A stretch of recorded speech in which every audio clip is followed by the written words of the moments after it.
So here we are. It's my first episode with the coaches, why we teach. So I was telling you, Shota, that I'm doing this to highlight us and the reasons behind why we show up every day for the people that work with us. Now, from my understanding, you work with professional athletes, kids, celebrities, normal people, regular civilians, stuff like that, then from, beginner to pro, right?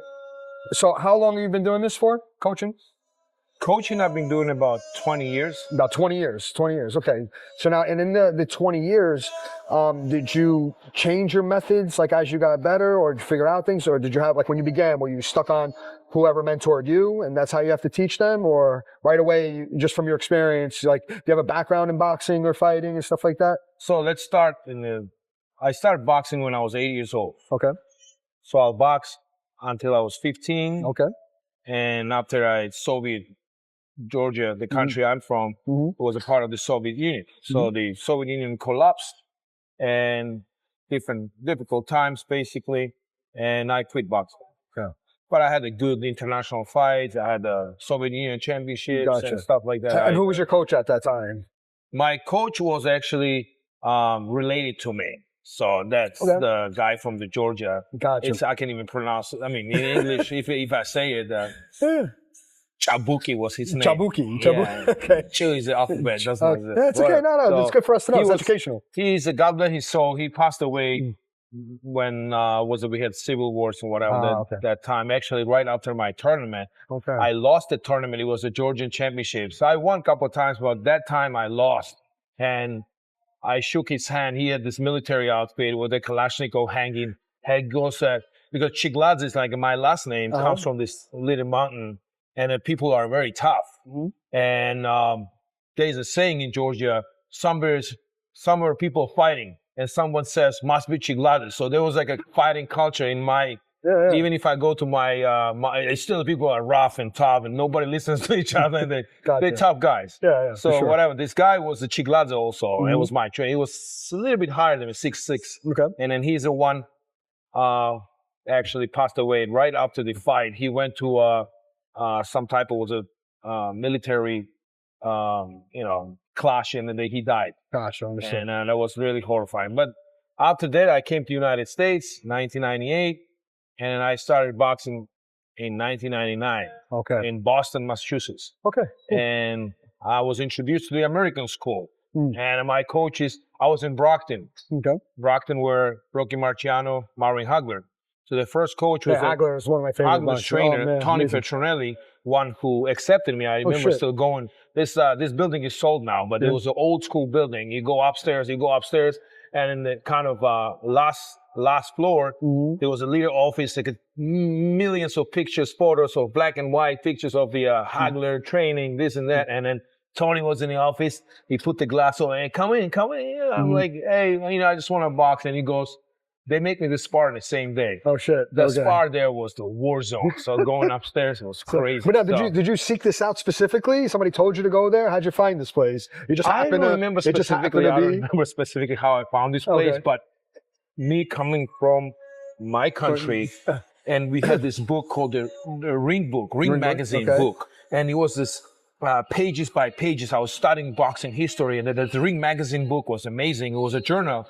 And then I remember the Hagler, and then they give you the biography, where they were born, so I remember the Hagler was from Brockton, Massachusetts. I'm like living next to it. That's my dream. I came here not for boxing purposes. I came to the United States. I was just pursuing my American dream and stuff. For sure. And then boxing always was in my passion, in my heart. Gotcha. Because I quit when I was 15. Now I'm 22 when I'm in the United States. So I Brockton, Massachusetts. And then Rocky Marciano's gym was there too. So, boom, I was just like shaking going upstairs, because that was my dream to see an American legend of the GOAT of the fighters. Yeah, for sure. Nobody was like Marvin Hagler. And I'm going to go to meet his coach, and his coach asked me to train. I'm like, I'm going to murder somebody in the ring. No, that's not bad. And all the Irish guys there, man, let me tell you, the Irish guys there, some black guys from the hood, they were going at each other. It was a war zone casually, not like they orchestrated something. It was a casual war zone. I can remember seeing the blood stains on the floor because this was an old gym.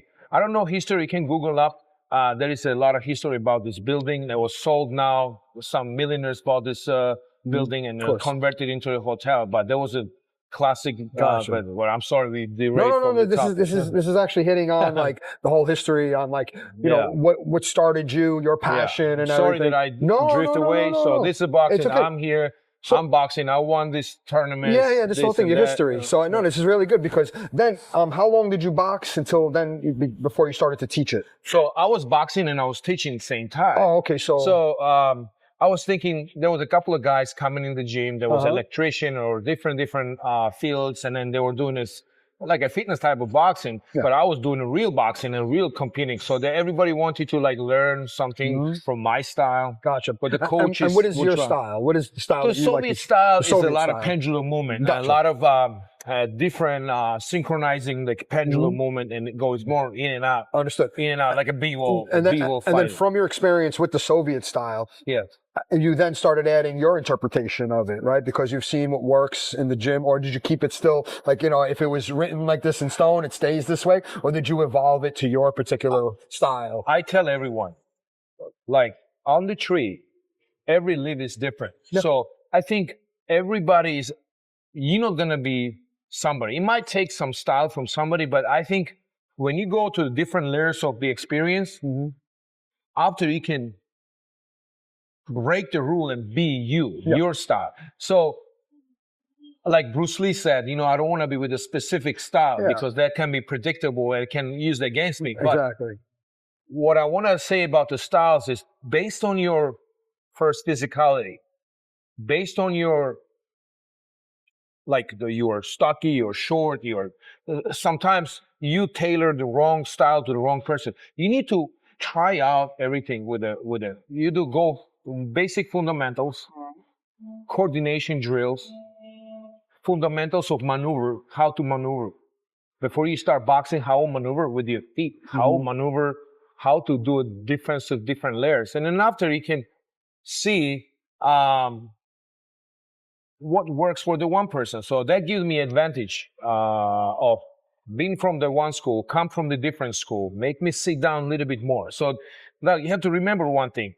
People always mix here professional boxing and amateur boxing. Yeah. This is two different sports. Yeah, of course. That's why right now, as we speak, USA amateur team is suffering. We dominated USA boxing, the world boxing, all times.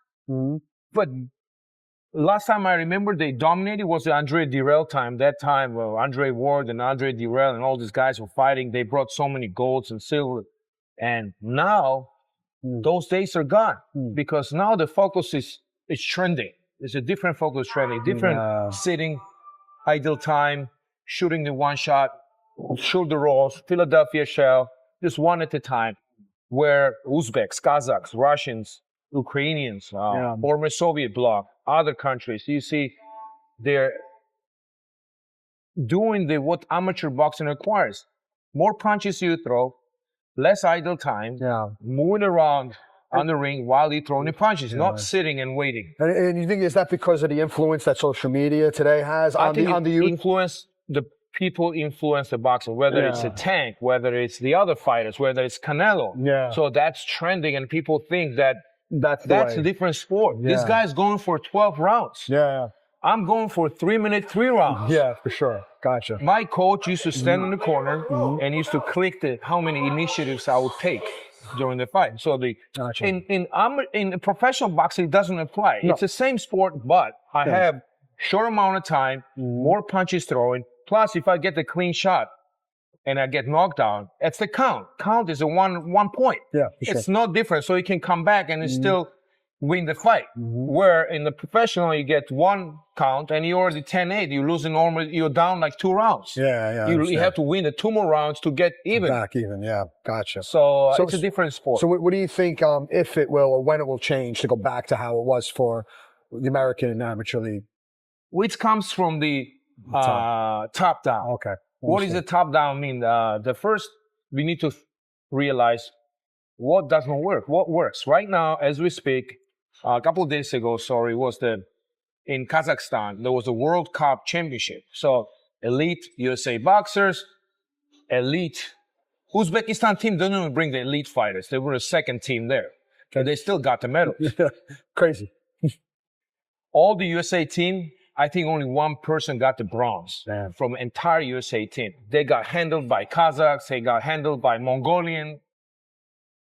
And I'm talking about the good amateur fighters. So I'm absorbing it. Is it because of these people?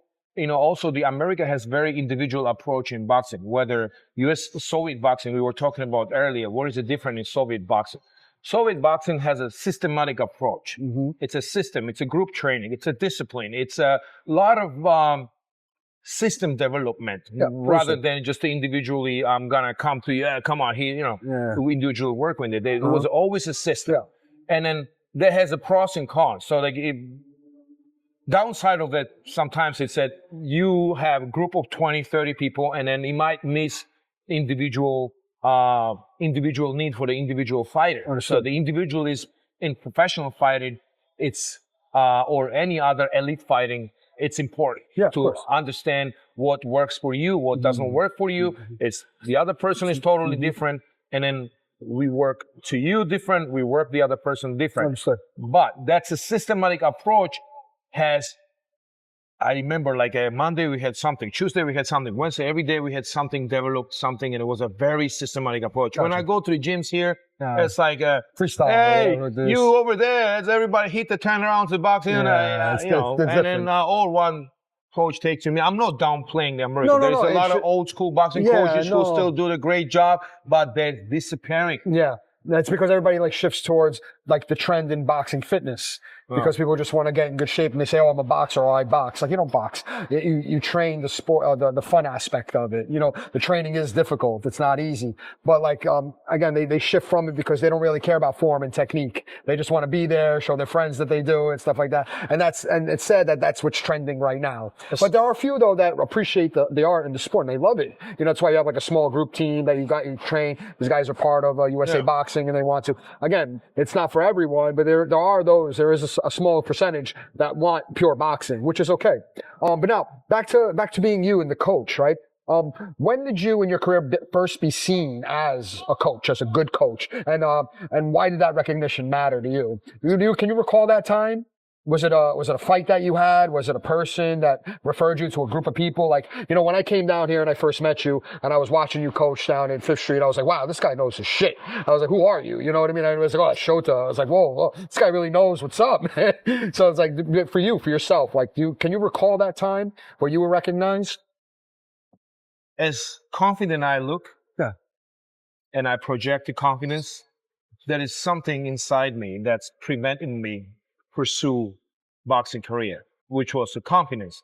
So right now, I get very insecure talking about me, how good I'm going to confess, I want to be brutally honest with you. That's because, every single day, I had this feeling that, I don't know, it comes from my childhood, whatever, so that I'm the worst. I have to do something tonight, work for 3-4 hours overnight till 3 a.m., read the materials, watch the YouTube videos, watch these fighters, study these fighters, see these styles.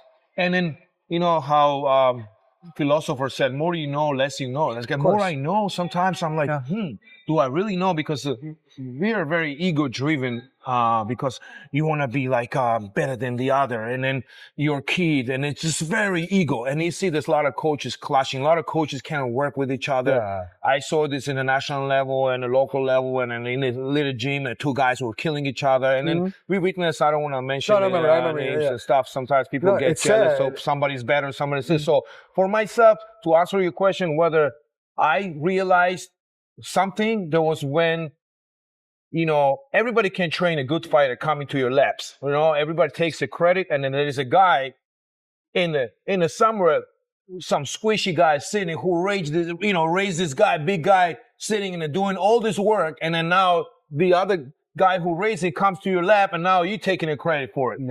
So I say, who your resume speaks when you raise somebody from I think that's my opinion. It's okay. This is what we're talking about. It's so hard to teach this sport.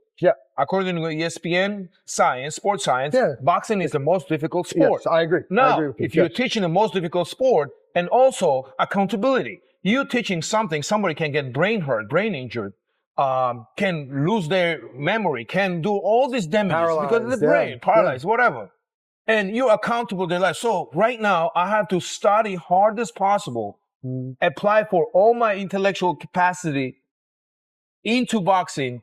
So make sure when I'm raising these young kids, they have a good fundamentals. I'm not gonna fight for them. I'm not gonna dodge bullets for them and fight, the punches. But I'm gonna say to you, hey, this is a basic fundamentals where you have to do this, you have to do this, you have to do this. But if you don't do this, then that's what it is. So speaking to that, when I trained the first resume, I said speaking about the resume of who you train. So I had this young kid, and then just one of my fighters, and then I met him during the pandemic years, and then before I was with Ermal, and I saw the Ermal counterpunching development because I was focusing something different. Ermal, by the way, the ranked number 4 or 5 in the world by WBC. Nice. And Donato took me into the process. He goes, whatever you have, your knowledge, just teach your knowledge. Don't mind me. Just do you. And then I'm going to do me. So he has this, shoulder going inside, being aggressive. But when it comes to counter punching, polishing, and other stuff, I did. That's your strong point. I did work with Ermal. But that's great that you recognize. Besides that, from the scratch, when I recognized that, I saw the Ermal's doing exactly what we were practicing. I'm like, okay, we're going to professional fight after professional fight. I see he's doing what I'm teaching. That was great. That's the feeling that I was like, okay, I'm doing something. Okay, cool. And it was just a baby step. The second step was, I have this kid. Now, I'm going to give you a kid because boxing, you have to have a heart.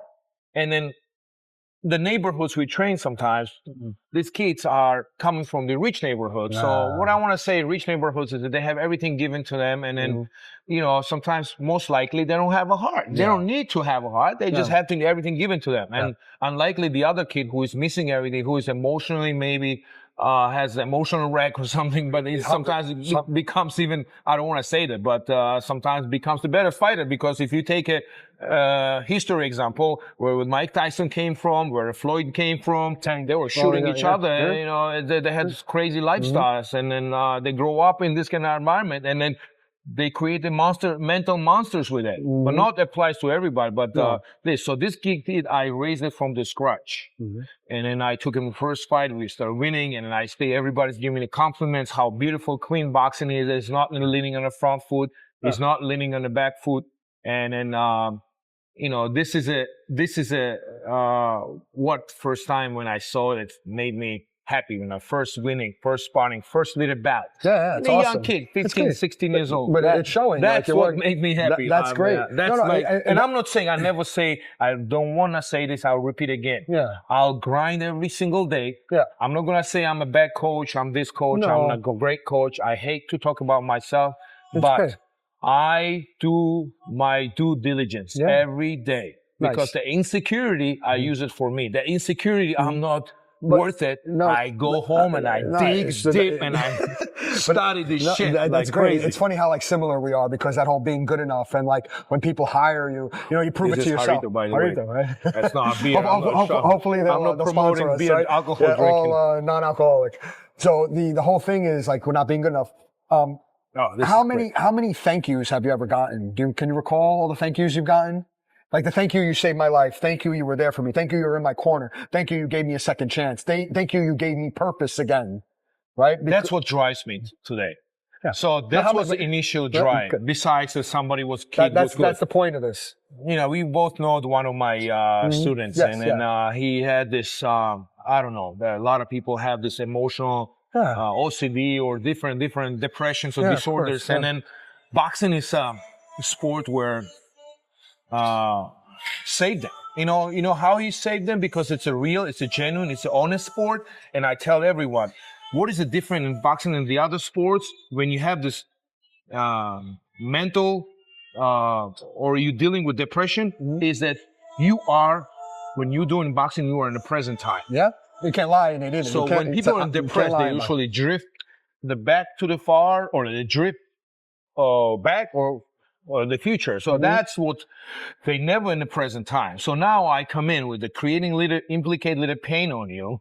I'm a baby pace. No, Sometimes no, I can go a little hard, but little Little pace. size your hands. Yeah. So, and that one is like brings you in the present time. And then I have this doctor who is a neurologist, brain doctor. I trained. He was my patient, and he said all the patients we have there, even when declining cognition, we do the boxing training because it brings the cognition, not only cognition, and then the happy hormones produced by like releasing the stress, punching. Yeah, the dopamine release. Simply, that's the best of the boxing. I bring you in the present time. Yeah, that's so great. if I see you drifting future or the past, when we're training, I give you a little tap. The pain. The pain brings you into reality. Yeah, of course. And now, when you are more here, today, now, here, we are living right now, this moment. Yeah, of course. And all of a sudden, this just leave that 1 hour in the present time gives you so much happiness. When you go home, it's just like getting addicted to it. Of course, about this drug. It becomes the drug. But it also then applies to their life, how it helps them, because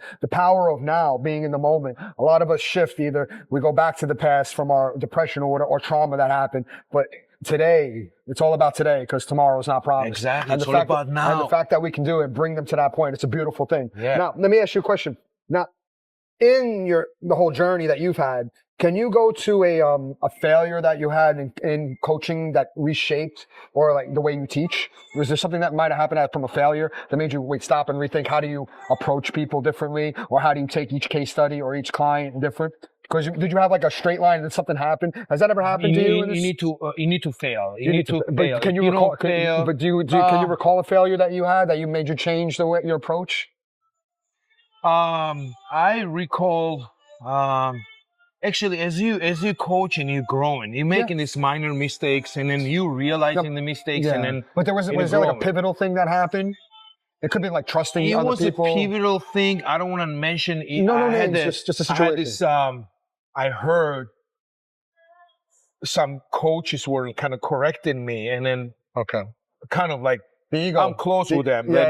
Correcting me and laughing on the side or something like that. You know, I was insecure in general, and then now I see that somebody has told me like, and after they came up to me, that's not working like that way. This is not working this way. But it was not because of I was not doing the right way. It's because of their ego, because I was doing a good business. And business something has nothing to do with how good you are. Sometimes you can do. I know a lot of guys, influencers, doing a great boxing, coaching, like not great business coaching. Not the boxing coaching. And then they have a client after client. But that's the thing too. So here's the thing with the coaching, right? It's like, who does it for the money? Who does it for the fame? It's the way I look at everything. And I'm just speaking about myself. And maybe you're involved in this. When we take on something, we do it with genuine intent. Yeah. It's like we have a responsibility and an obligation. If it's boxing, we teach you the art and science of boxing from our knowledge. When it's self-defense, for me, I have an obligation to teach you something that will save your life. Because it's a totally different thing, fighting in the street compared to the ring. You know, so, but again, the approach is genuine, that you're here to help them with their life. Yes, sir. You don't care about the money. I mean, yes, we need money. Yeah, I don't want to think about money, because more I think about how genuine I am about my intention to the person, actually more money comes. Exactly, yes. More I focus on money, more stress brings me, and then less clients. And then more I say, you know what, I'm saving his life. I save life. I'm like, how are you saving his life? And ask myself a question. I'm like, look at your phone. How many messages you got last week? This guy told you save his life. Just doing this business was worth it to save his life. Just the one life, right? And now I have the other guys telling me, appreciate it. I had a kid whose father died, and I kind of took his under my arm, and then I just, we are together. We are pursuing different goals. Right. But, so now, out of everybody that you've trained, right, with the saving of life, like, because I've saved countless lives, and I love it because that's the business that we're in. Is there one person that was truly at a dark place and you helped them come back to the light? Is there someone you can recall? You don't have to tell us the name, but have you had that? Yes. Where like they called you up? Many of them. Many. Okay, so it wasn't just one person, right? It was not one person. Now, 20 years that you're doing this. Yeah, it was many people. Would you say over 10 people? I'm receiving, but sometimes this is ongoing. It's like I'm not gonna, it's not gonna, I just came and I cured them with boxing. Boxing is just lifestyle. You need to, if you stop tomorrow, same devil's gonna visit you again. So indeed, you gotta be consistent. If you're just like, oh, I did a Shota workout, now I'm free. I don't have the God didn't give me the powers yet, but consistency and then doing it over and then over again. Right now, I'm carrying the people as I'm training. I'm carrying a couple of people, no, actually 4 or 5 people with me, and that journey where I'm saving them from that depression. Understood. So they appreciate me. They can wait when I go to their houses, and it's like, bro, when you come here, there's like a light comes in our lives. I'm like, makes sense for me, you know. That's good, man. No, because that's how important we become. We're family members. Think about the amount of time you spend with these people. It's more than any other family relative. It's like, funny, you know what I mean? It's like I don't spend time with the friends. I don't have the social capacity to socialize anymore with all my friends. I feel bad. We have a child. I go home. I have a child. I have wife. I have this planning. It's full-time job to be home with a kid and wife and all these details and then house and you know. But now with this coaching thing, right? Did you find and now after all the thank yous and the help that you've had, did you see that it ever healed something within you that you didn't think that needed healing? Yeah, it heals me myself. Yeah, it does heal me myself because I don't know what it is, but I don't know if everybody's the same. Some people are the same way, but we carry this little pain, you know? And then what's the pain?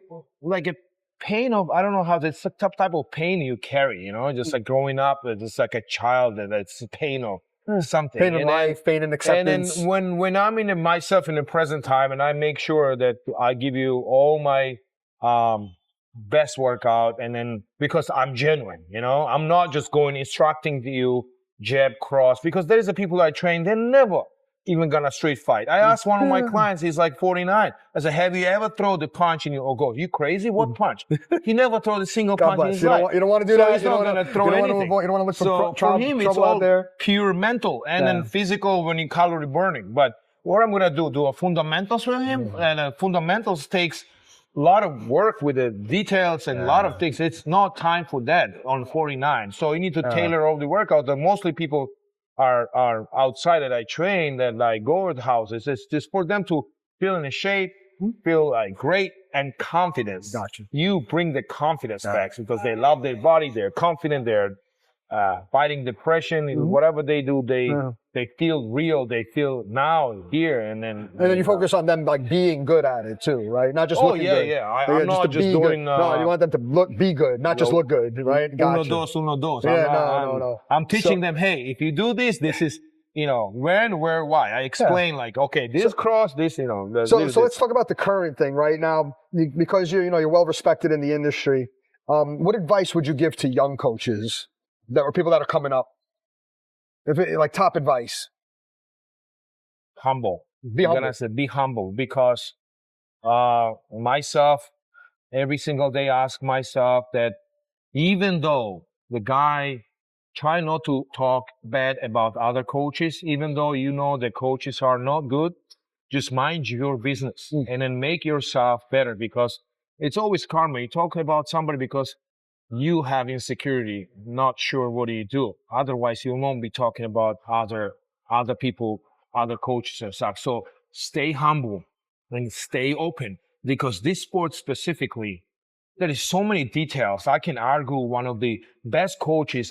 Best coaches can argue with each other with the small pivots or small details. You're gonna say, no, this is this way, this is this way. And we can have a coach who did not have a boxing experience and then raised one of the best boxers. Benavidez example, right? Benavidez' father, who raised Benavidez as a monster. He created this one of the best fighters, even though he did not have any boxing experience. Amazing. Now explain to me this. He did not have fundamentals, even though he raised one of the best boxers. He's a pound per pound, one of the best fighters now, but from Mexico, right? Yeah. And so exactly. what is Mexico known for? Boxing. Yeah. Right? So it's in the soil. It's in the soil to upbring it. So, and that is like that's a blessing. That's like divine intervention right there. I'm not saying he's God. I'm not saying that. What I'm trying to say, I want to correct it. This father, he did a great job. Boxing knowledge and that much, and he learned as he was going, and then he made the best fighter with a consistency, with a mental strength.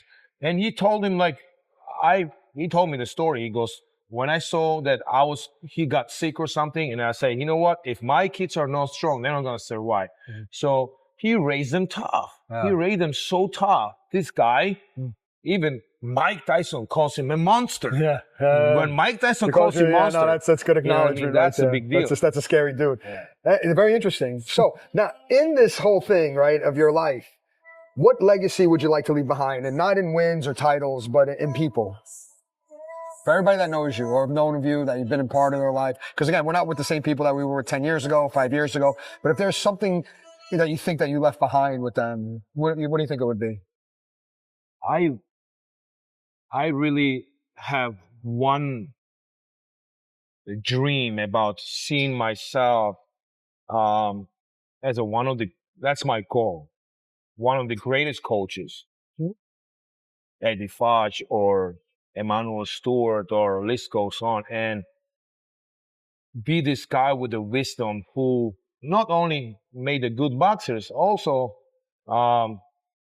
he changed young generation, where people who come to me with this, whether they're bullied or whether they are just, I give them some type of purpose, some type of empowerment. So that's my goal. I don't care about legacy that much. I don't know, because like Mike Tyson has this legacy right now. And in one of the interviews, he goes, I don't care about nothing, titles. But it's not legacy to like the public. It's the legacy to all the individuals that you broke bread with, you sweated with, you put the time. I want to because that's at the end of the day. That's like it's really not about the grand scheme. I want to basically do this genuinely, and then legacy would. I don't want to stress about legacy. What I want to do is do my thing and being able to change a lot of young people. Yeah. I like to work with the young. That's why I'm working with the young kids. But also, wouldn't it be great, like, when Enzo's 25 years old, I mean, somebody comes up to him, your father was Shota. Yeah. Your father changed my life. Yeah, that's right. Great. That's what I mean, like the whole legacy. And then he probably never met this person at all, but they recognize you. He looks at you, right?